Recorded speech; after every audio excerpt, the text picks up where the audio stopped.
오늘 말씀을 이렇게 함께 읽었는데 여러분이 창세기부터 신명기까지 하나님이 주신 율법을 가지고 여러분이 그 율법에 생각나는 것, 아는 것 가지고 오늘 7절부터 13절까지에 나오는 이야기를 한번 잘 생각해 보셨을 때 율법적으로 어떤 부분들이 문제가 있다, 이런 생각이 드는 것이 있으면 한번 말씀을 해보시면 좋겠습니다.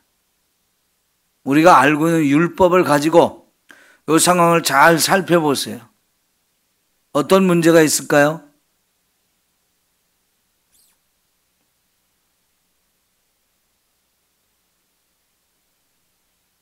무엇이든지 한번 여러분 생각하는 대로 한번 말씀을 해보세요.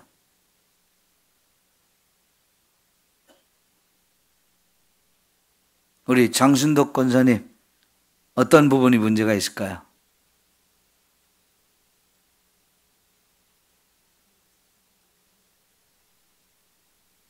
지키지 못하는 거 한번 얘기를 해줘 보세요.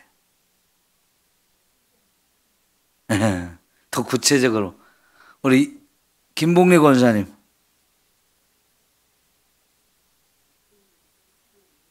그러니까 그 말씀대로 못 사는 게 구체적으로 뭘까요?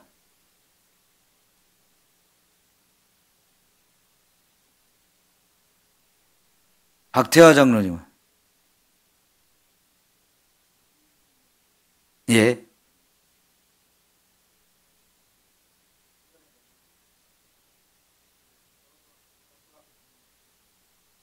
네.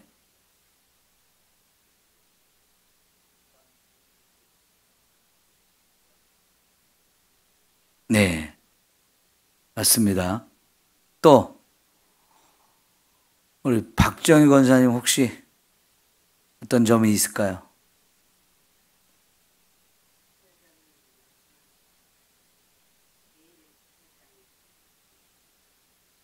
네.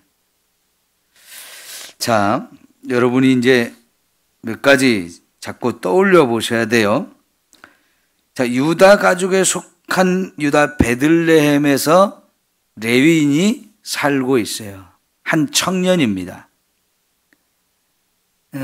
그런데 거기 이제 7절의 끝에 보면 그는 레위인으로서 거기서 거류하였더라. 거류라는 단어를 쓰고요.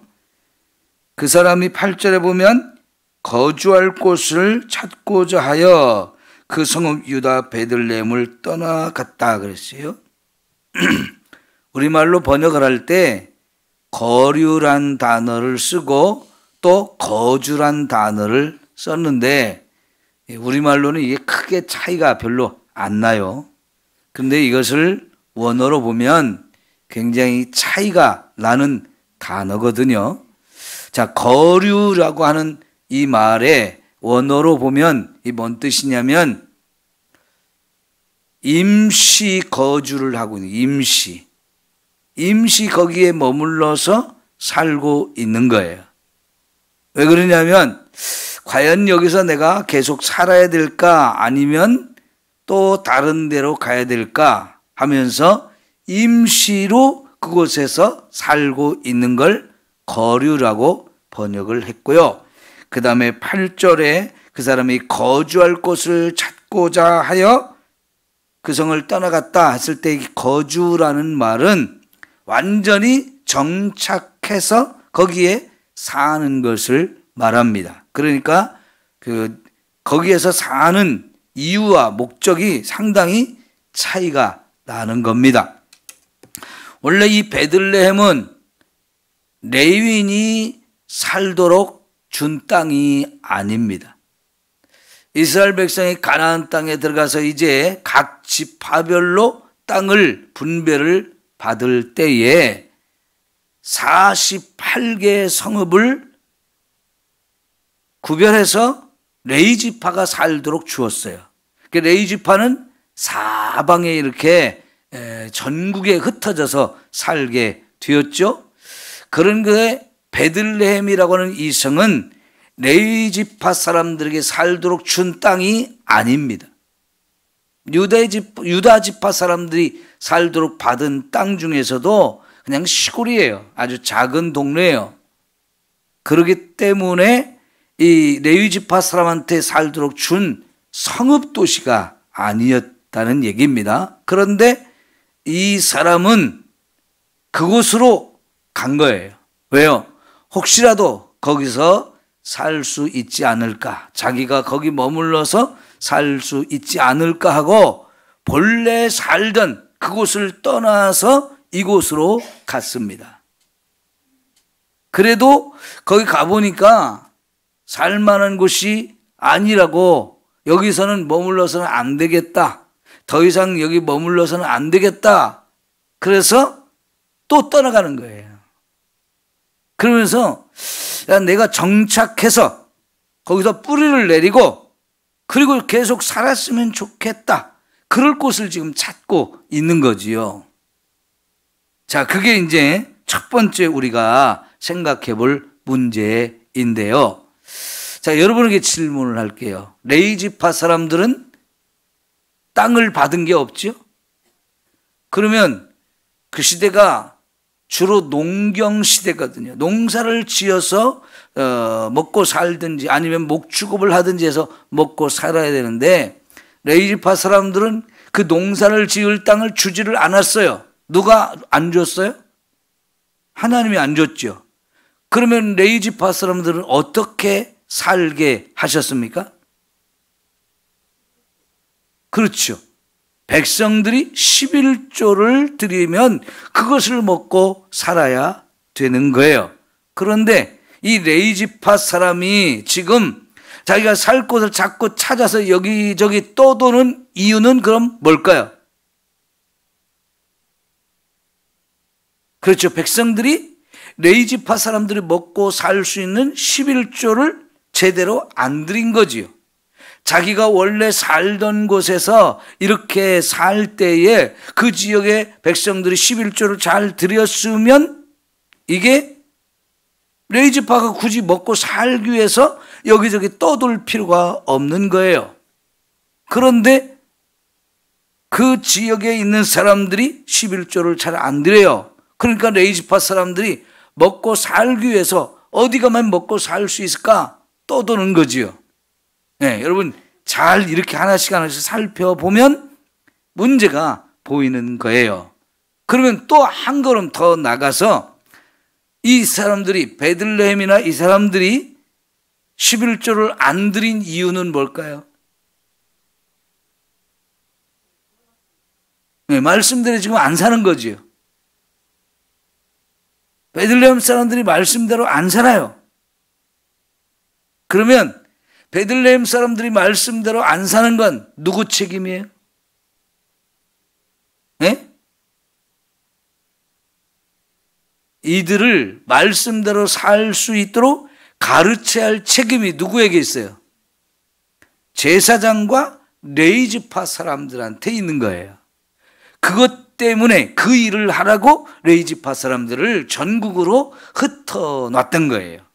그래서 레위지파 사람들이 자기가 사는 지역 주변에 사방에 자기들이 책임져야 될 구역이 있어요.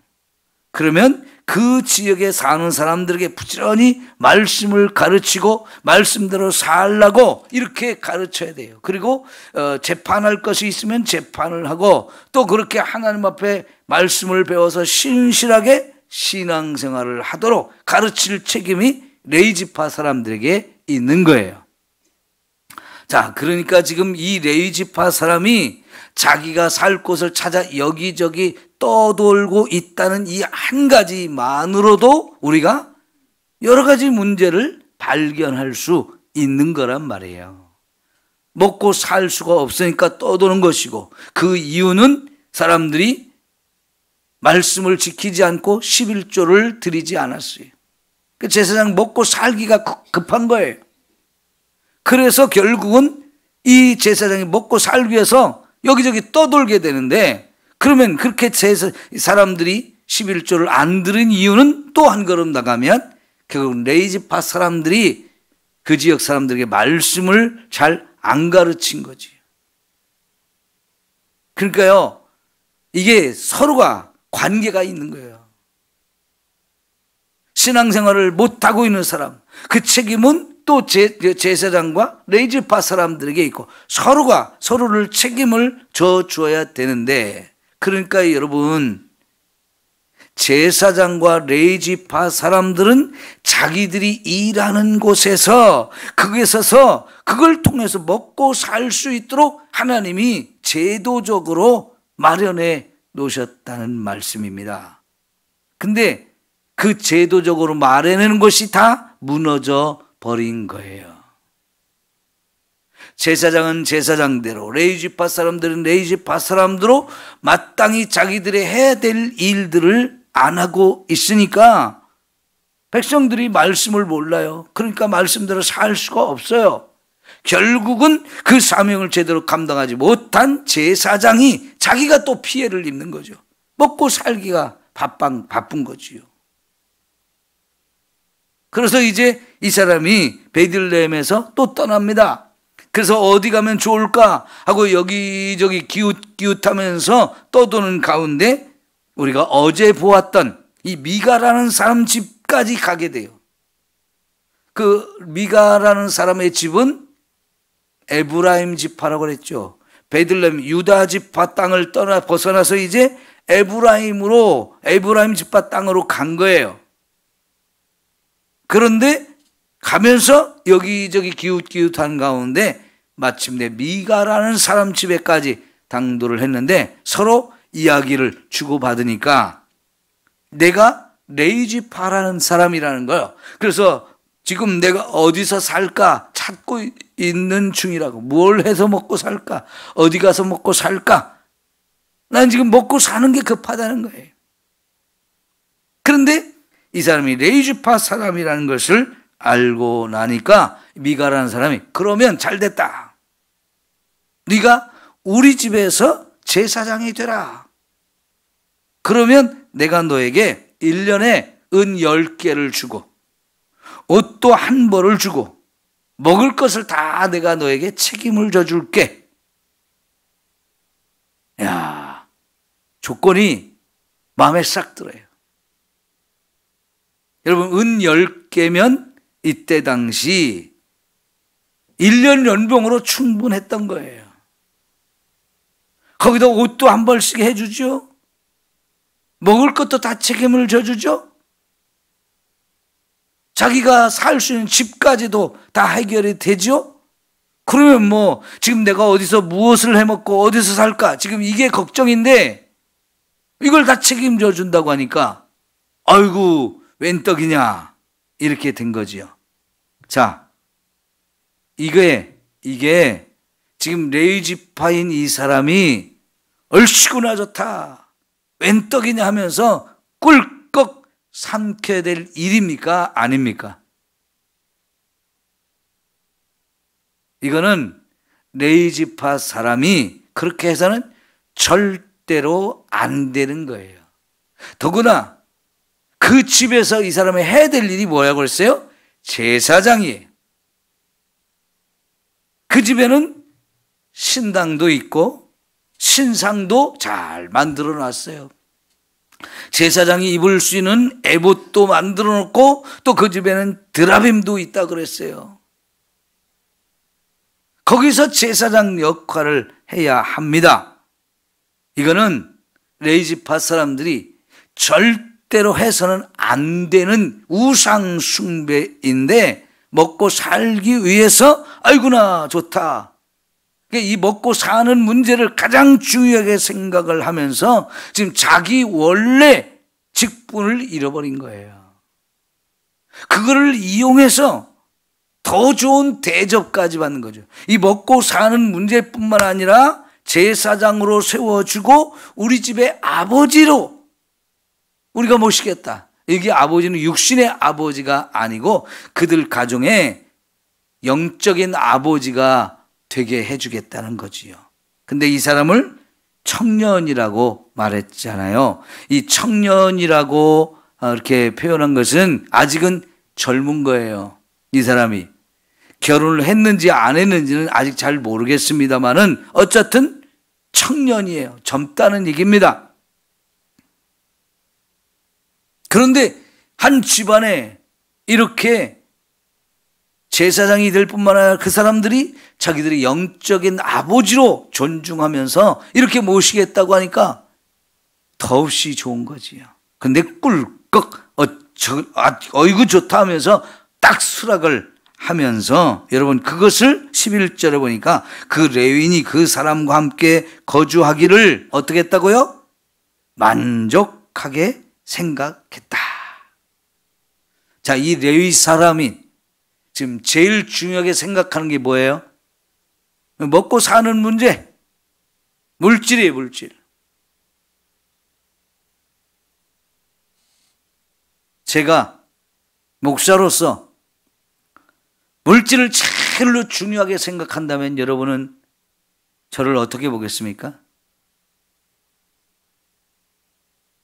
이것도 내놔라 저것도 내놔라 하면서 여러분한테 자꾸 목사가 더 많은 사례비를 원하고 더 많은 대접받기를 원하면서 여러분에게 자꾸 요구사항이 많아지면 여러분은 저를 어떻게 보실 것 같아요? 저를 진짜 목사로서 제대로 사명을 잘 감당하는 사람으로 보시겠습니까? 아니면 우리 목사는 왜 이렇게 물질을 좋아하지? 그러시겠습니까? 물질을 좋아하지? 그거는 바르게 보이지 않는 거지요. 그런데 레위지파 사람이 지금 이렇게 하고 있는 거예요. 그리고 자기는 절대로 제사장이 될 사람이에요. 해서는 안 되는 사람이에요. 안 되는 사람이에요. 이 사람이 조금 뒤에 가면 누구인지 정체가 밝혀져요. 누구냐면 모세의 손자예요. 모세의 손자. 그러니까요, 모세가요, 정말 대단한 하나님의 일꾼이잖아요. 정말 귀한 사명을 잘 감당했던 사람인데, 그리고 그가 죽기 전에 이 말씀을 자녀들에게 잘 가르쳐서 우리 후손 대대로 말씀대로 살아야 된다는 걸 그렇게 강조했잖아요. 그런데 정작 내 집안, 내 후손은 제대로 못 가르쳤던 것 같아요. 하나님이 맡겨준 일이 너무 크고 너무 많아서 정말 가족을 돌볼 그런 시간을 제대로 갖지 못한 건 사실입니다. 그런데 정작 모세의 손자 이렇게 엉망이 된 거예요. 말씀과 전혀 상관없는 삶을 살고 있는 거예요. 어떻게 보면 말씀을 가장 잘 지켜야 되는 사람처럼 생각하잖아요, 우리가요.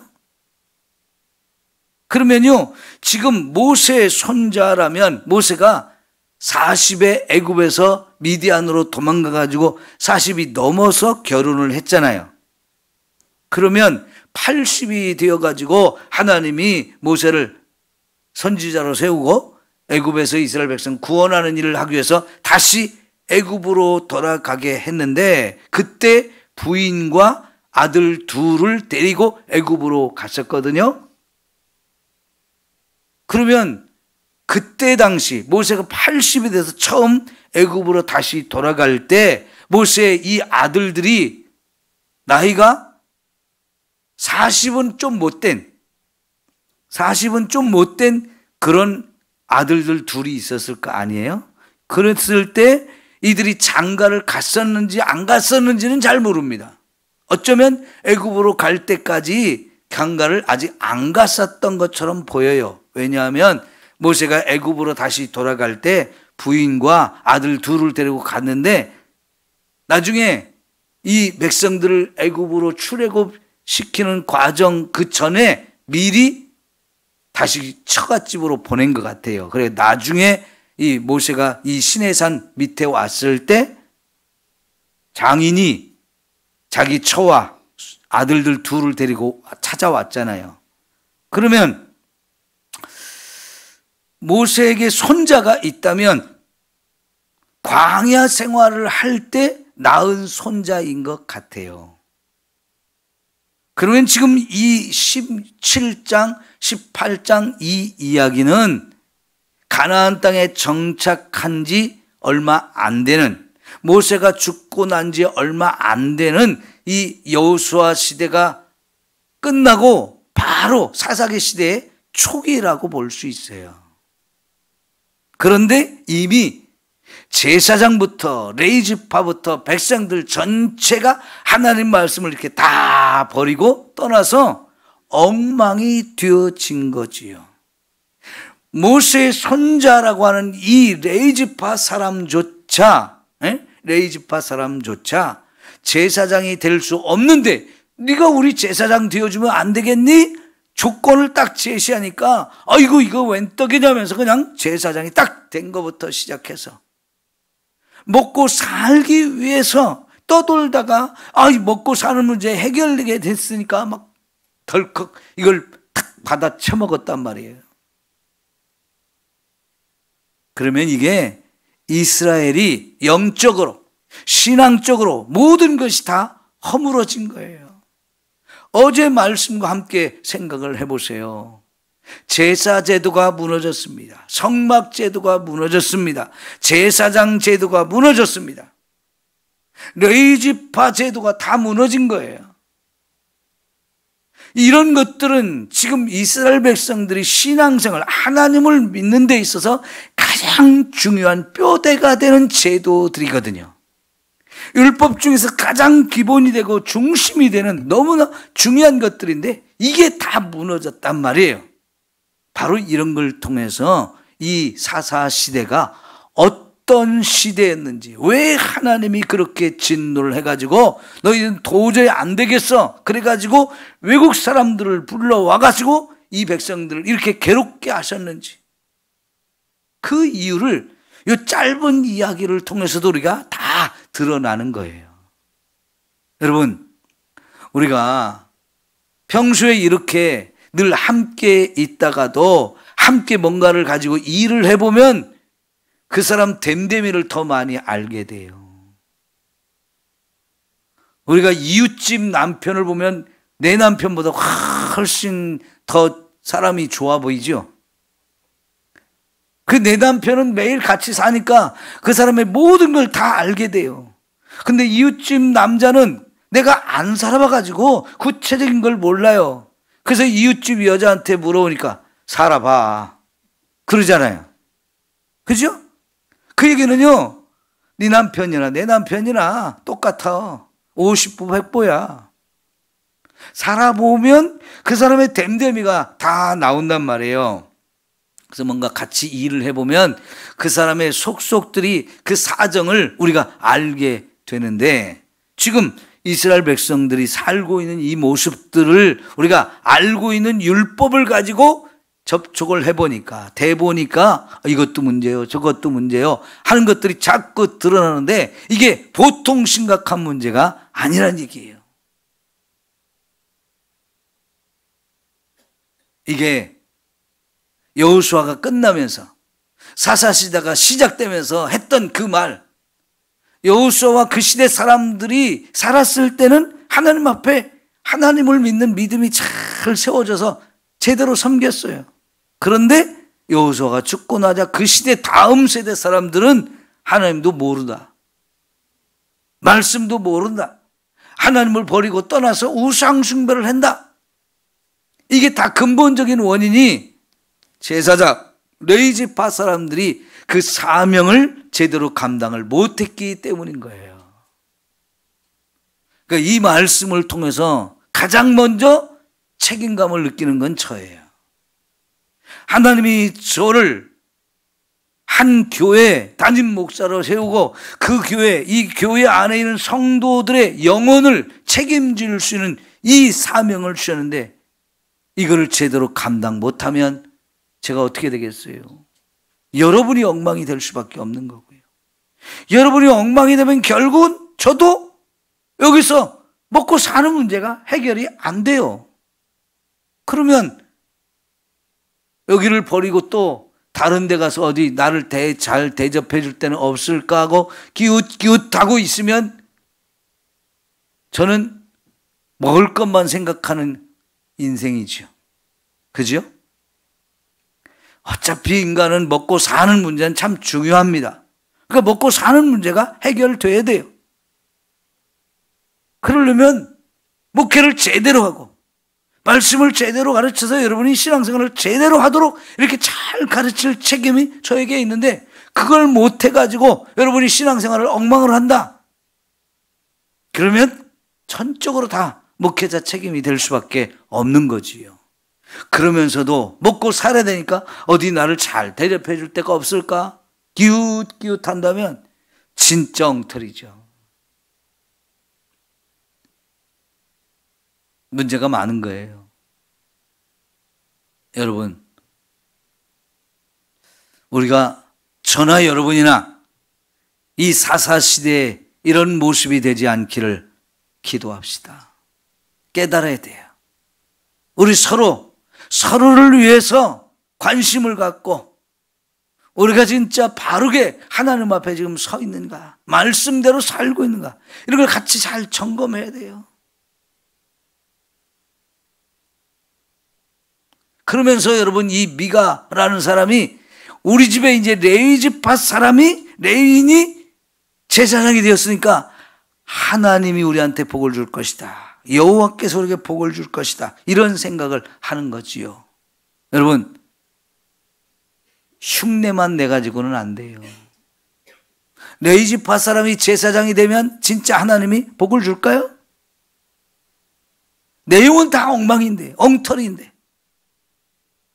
껍데기만, 무늬만 이렇게 그럴듯하게 꾸몄다고 해가지고 그게 진짜가 아닌 거지요. 그런데 스스로 그렇게 생각한다는 얘기는요, 그 사람의 영적 수준이에요. 영적 수준. 이런 것들이 다 그들이 어떤 신앙생활을 하고 있는지 구체적으로 드러나고 있는 겁니다. 이제 이 17장부터 21장까지 나머지 이제 이 사사기의 내용이 바로 이런 부분들을 구체적으로 저와 여러분에게 보여주기 위해서 이런 이야기가 여기 소개되고 있는 거예요. 오늘 다시 한번 여러분 17장부터 21장까지를 집에 가서 한번 쭉 읽어보시면서 말씀, 율법을 한번 다 가지고 여기를 천천히 살펴보셔서 그 문제점들을 구체적으로 여러분이 찾으시면 좋겠어요. 그리고 그것이 오늘 나에게는 문제가 없는가도 살펴보는 기회가 됐으면 좋겠습니다. 기도합시다.